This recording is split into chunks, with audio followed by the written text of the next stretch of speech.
While you were gone, I tapped my foot over 3,000 times. I don't know why I counted. Huh.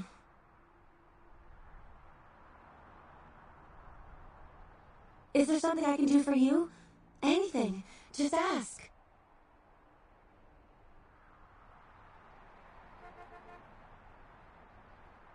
Oh. Are you married? Is that why you don't want me around?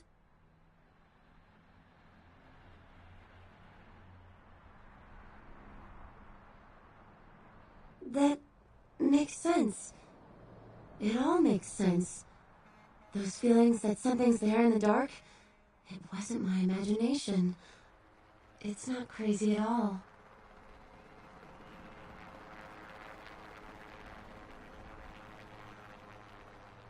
It's like you've pulled the shades off my mind's window. I can see now. There's a whole world out there. It's mind-blowing.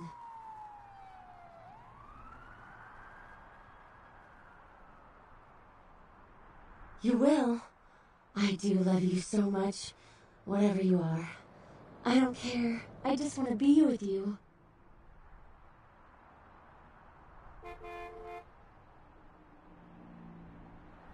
What can I do to show my appreciation?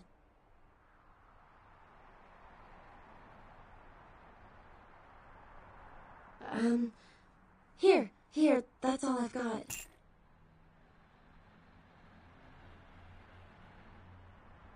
It's all a blur of nonsense.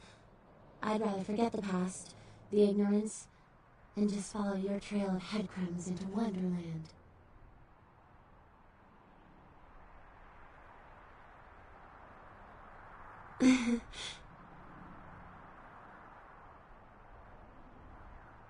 Okay.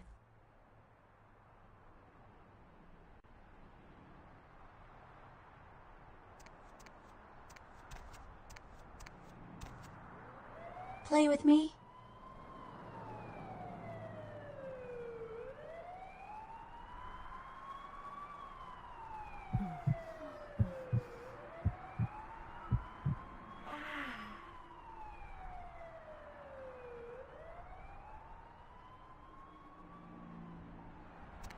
Night was found this morning, though without any trace of its operator or passengers. Cambodian officials have dispatched several military units into the area to search through the surrounding jungle, amidst concerns that it is related to one of a number of Southeastern Asian terrorist organizations based in the region.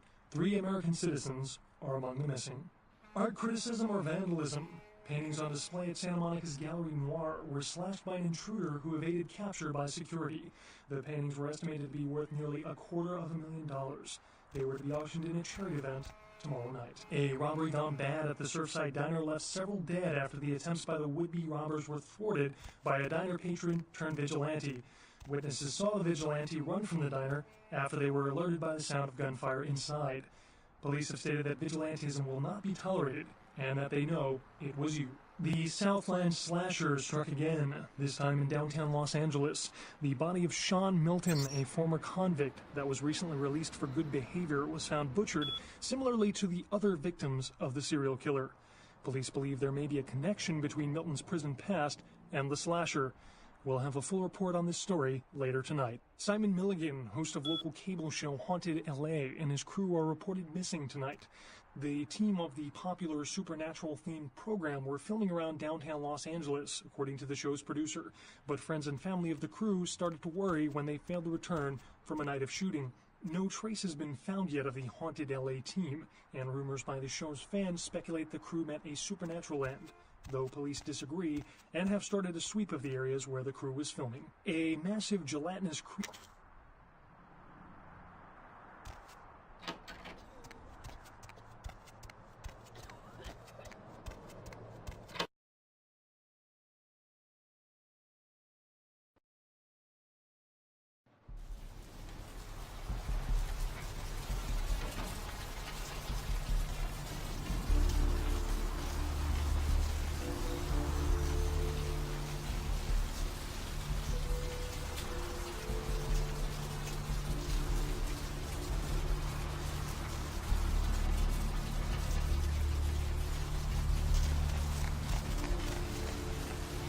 Where to?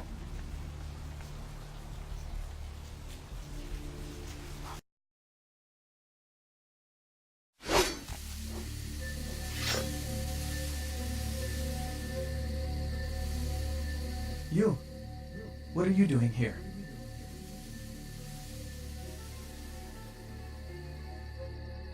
No?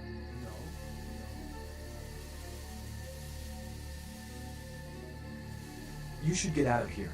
This place is bad news. Pardon me.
Another unfortunate casualty to tide of time, insane asylums.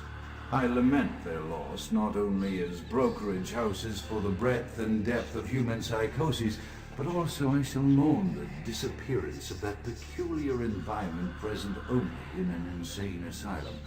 That palpable atmosphere of blistered brains and churning bowels, the odoriferous melange of freely flowing bodily humors, that gently rolling cacophony of distant sobs and screams, the muttered cursing at perceived enemies, and the blissful gurgling of the lobotomized, like a newborn babe discovering the sky. I shall still find test subjects as surely as I find bloody sustenance in the night, but this climate, I fear, may never be replicated.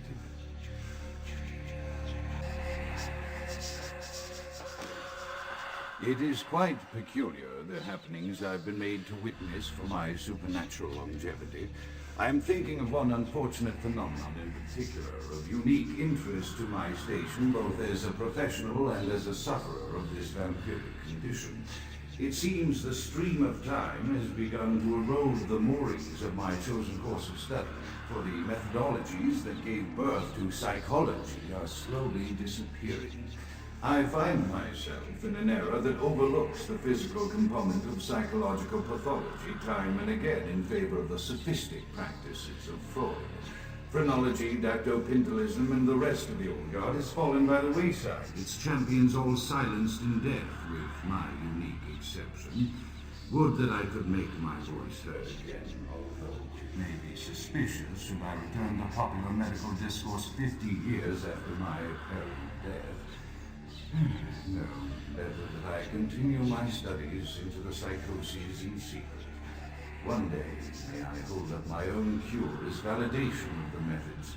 I am confident no cure for my condition, or that of my beloved wife, lies within our figurative minds, waiting to be unlocked by the correct combination of memories recovered from our childhoods. I'm most certain it has nothing to do with the relationship between myself, my parents, and my genitals. Sorry, Sigmund, but I choose to stay my course. In time, too, may your star fade and disappear. Often I reflect with great regret on the missed opportunity that was my infector. Had I been conscious after the attack, I could have stopped the orderlies from locking her in the roaming pen. what I would give for just one interview. A few simple questions of the plague-ridden woman who met her end that dawn. Of course, there is no guarantee she would have been any more helpful than my current crop of test subjects, mewling wretches. Few could be called enthusiastic. Given the nature of the tests, I cannot expect the same fervor from all, but a modicum of cooperation would be appreciated. Animals. The one called John went so far as to gnaw off his arm and escape into the floorboards like some feral rodent. I still hear him scurrying about at night. He must be making an atrocious mess.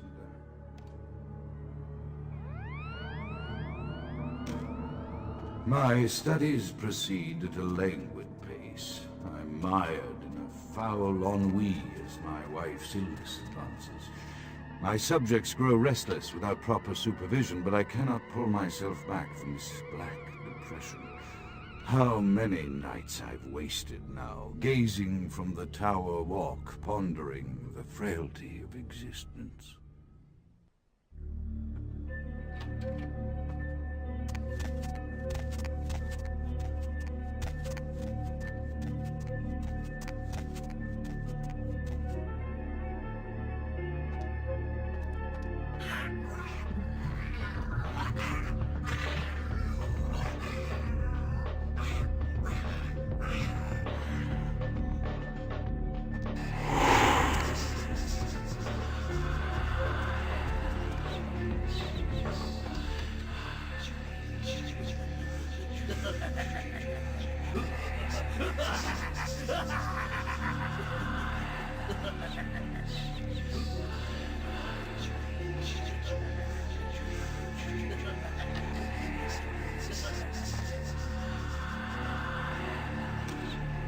After decades of solitary study into this affliction, I have learned that it is by no means mine alone. Indeed, the city is home to an entire society of similarly afflicted individuals with whom I've only recently made contact. They are an understandably standoffish sort, by and large, but I have been able to confirm with them that the condition is indeed vampirism, which apparently comes in a multitude of strains, each with a spectacular set of symptoms such as invisibility and even a sort of lycanthropy. Through numerous official interactions with the governing body of this secret society, I have concluded that their fundamental understanding of the vampiric condition is woefully lacking and mired in suspicion and pseudo-religious dogma that would make a Turk balk for its fish. Indeed, they seemed impressed with my studies and the eloquence with which I was able to present them. Apparently, the typical sufferer of my particular strain of vampirism is far from the vanguard of the King's English. So impressed were they that they even offered me an office in their government, a rather high office by the sound of things. I believe I shall accept. If nothing else, it should provide a lofty vantage point from which to observe the breadth and epidemiology of the affliction, so that I may move more expeditiously toward a cure.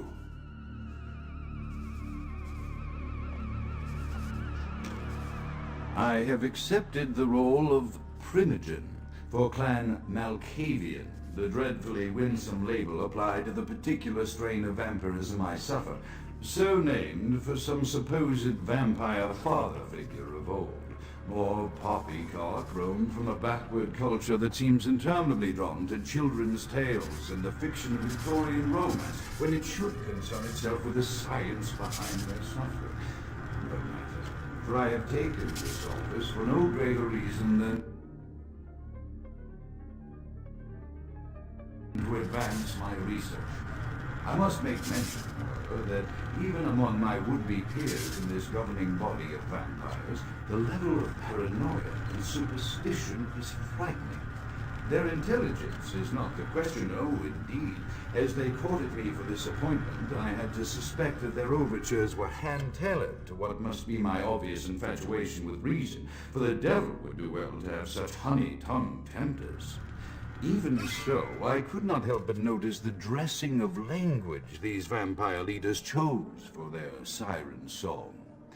Whether it is born of habit, from addressing their unwashed, ill-educated subjects, or from their own deep-seated beliefs, Their linguistic flourishes belie a faith in superstition over the providence of empirical reason that must be an all-pervasive theme in this society of darkest night. Damn it all, now I'm doing it too.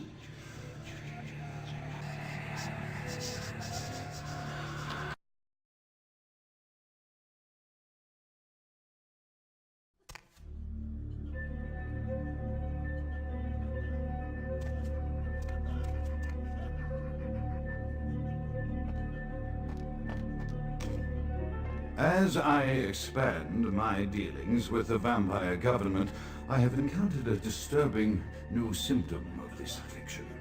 Frequently, in conversation, I will hear voices emanating from other vampires, voices that are not their own, but which seem to have insight into their lives beyond what I could gather from simple conversation. These voices seem to echo from deep within my fellow vampires, and I cannot be certain if this symptom belongs to my strain of the illness or theirs, for the voices are various and inconsistent. I dare not mention this symptom to my vampiric peers, for they have proven themselves true predators to whom I could be loath to reveal any sign of weakness. Indeed, these voices have counseled me against confessing their presence, and until I can confirm their source, I will listen. The information the voices have given me ranges from curious to frightening. The latter case is especially true of one powerful vampire whose name I shall not commit to recording in the interests of self-preservation.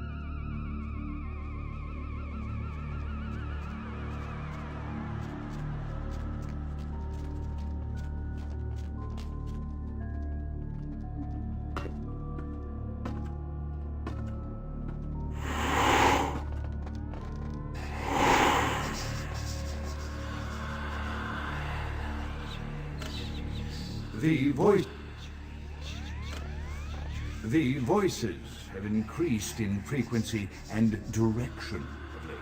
They have begun to stay with me long after conversation has ceased and are serving as quite a distraction. I fear others are beginning to notice my preoccupation at the vampire gatherings.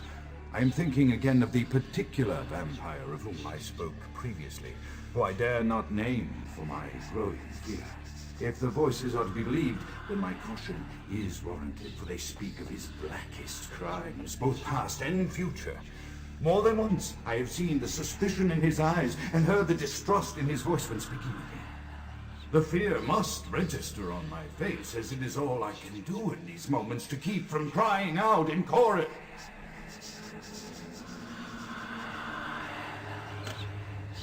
I am no longer safe. I know it.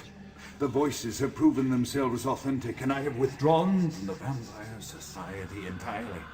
My absence will no doubt draw attention, but I could no longer hold my composure around the ravenous eyes of my vampire peers, especially not around him. The voices compelled me to make what I fear is a Faustian bargain, but I had to, for their demands are constant and merciless. I have secluded myself within the mansion. I know he will strike out at me. He will go to any length to achieve his ambitions, and he knows it, I know. I have taken precautions to protect my beloved wife. The cure will have to wait until our immediate safety is guaranteed. The mansion was constructed with security in mind, but at that time I was not privy to the full range of vampire capabilities. The voices echo in the twisted corridors of my psyche, dark whisperings of a macabre and formless menace, the approach of which portends an end to all of this.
By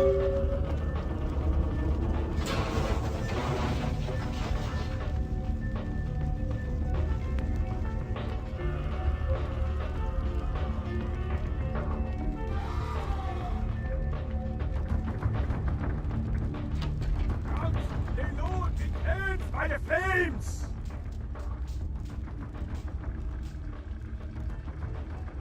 How is that? Pity it could not be by my hand. No matter. Soon your self-made kings and false prophets and all who bear the mark of the beast will be washed from the earth for the coming of the Lord. Babble your native tongue in the pits of the abyss. I will not hear it anymore. As you burn, tell them it was Grünfeldbach who sent your damned soul to that lake of fire. All agents of Satan shall return to whence they came. Let this righteous display serve as a promise to all who serve the Archfiend Lacroix. I'm coming for you, Lacroix. By the power of the Lord, I will cleanse your black soul.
Evening there.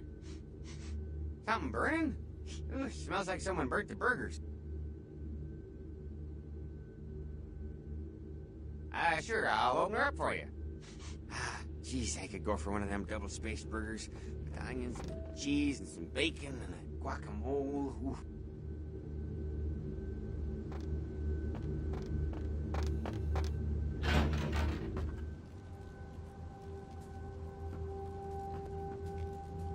The Primogens still haven't been contacted by Grout. I thought I made it clear that you are not supposed to come back until we had heard from him. Grout's dead? What?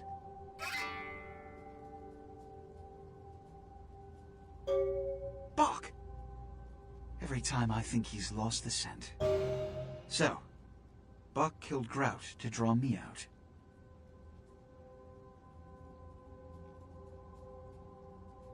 Bach is a hunter. They stalk and kill our kind to appease their god. But like many mortals, their so-called faith is nothing but a conduit through which they quench their killing urge. Who else would have killed Grout?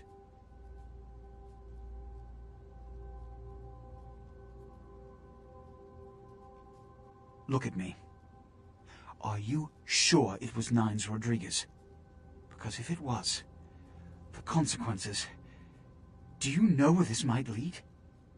Do you really have any idea?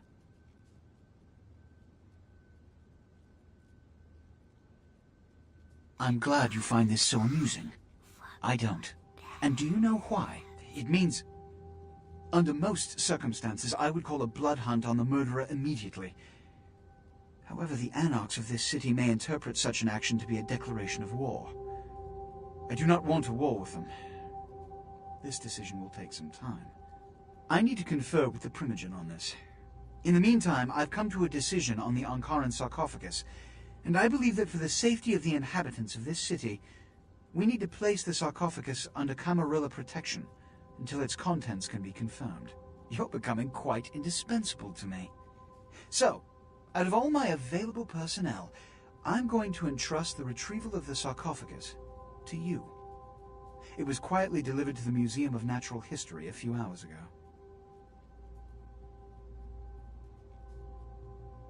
Let me finish. The manifest from the Dane shows there was a small box from the same dig on board, but it was listed as missing. Keep an eye open for it. It may have been overlooked. It's crucial we get the sarcophagus in our possession within the next few hours. Yes, of course. Here. I can't have one of my representatives running around ill-equipped for that task. Here are the keys to the front door of the museum. The sarcophagus should be in an examination room of some sort. There's a small security staff on site, but I don't want a massacre. Mortals are just as easy to deceive as they are to kill.